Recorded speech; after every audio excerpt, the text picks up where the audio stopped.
Welcome to another edition of Sean's View Entertainment on YouTube.com. Make sure to like this video, subscribe where it's always prolific, consistent, and dedicated with breaking news as it concerns The Undertaker's possible WWE return, his health, and where The Undertaker goes from here. What is the status? Well, according to the Wrestling Observer newsletter, the news just broke about an hour ago.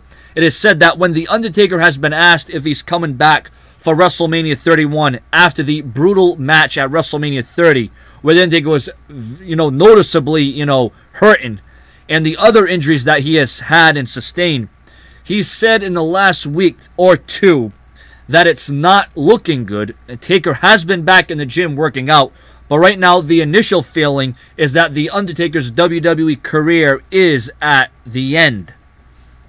And, The Undertaker has had a legendary career. I mean, The Undertaker is a WWE Hall of Famer, in my opinion. He's already a Hall of Famer. Even though he's not in the Hall of Fame, he has already had a Hall of Fame career. And really, when you look at The Undertaker's career and where it started, where it came to be, and where it came full circle at WrestleMania 30, no one is ever going to have that streak of The Undertaker. No one's going to have that stature. No one is going to have those limits. Nobody is going to take it to the limits where The Undertaker took it. I mean, he scratched, he clawed, he shoved, he changed the game. The Undertaker was one of the most consistent performers and one of the most dedicated performers in WWE history. There is nothing that The Undertaker is to be ashamed of. The Undertaker, a multi-time world champion. He's main evented a headline of WrestleMania. He's won the Royal Rumble. He's main evented and feuded with the greats like Stone Cold Steve Austin, John Cena, The Rock, Triple H. The list goes on and on. Kane.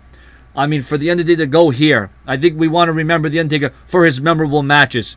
I think we want to remember The Undertaker for everything he stood for and everything that he believed in during his WWE tenure. Okay, whether that be resting in peace, whether it be a casket match, whether it be redefining the Hell in a Cell match. Okay, The Undertaker is responsible for one of the greatest WrestleMania moments and matches of all time. The Undertaker is synonymous with WWE history. The Undertaker is the end-all, be-all, end-all, whichever you want to, whichever way you want to describe, whatever way you want to go about it. The Undertaker is one of the WWE's mainstays, and The Undertaker will forever forge a legacy in the WWE for what he accomplished and what he did on screen.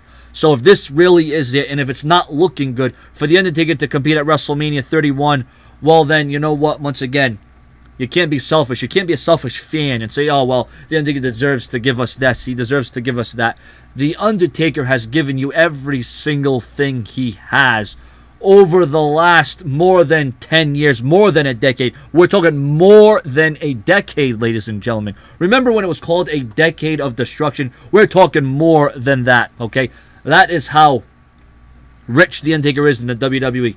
That is how prominent, that is how important The Undertaker is to the WWE product. And I'm sure even if The Undertaker can't compete in the ring physically, I'm sure The Undertaker will always add something to the WWE roster, whether it be trying to help out a younger talent, whether it be trying to give motivation. Whatever it is, The Undertaker will always have something to do with professional wrestling. Your comments, your opinions on The Undertaker's status, health, and return later.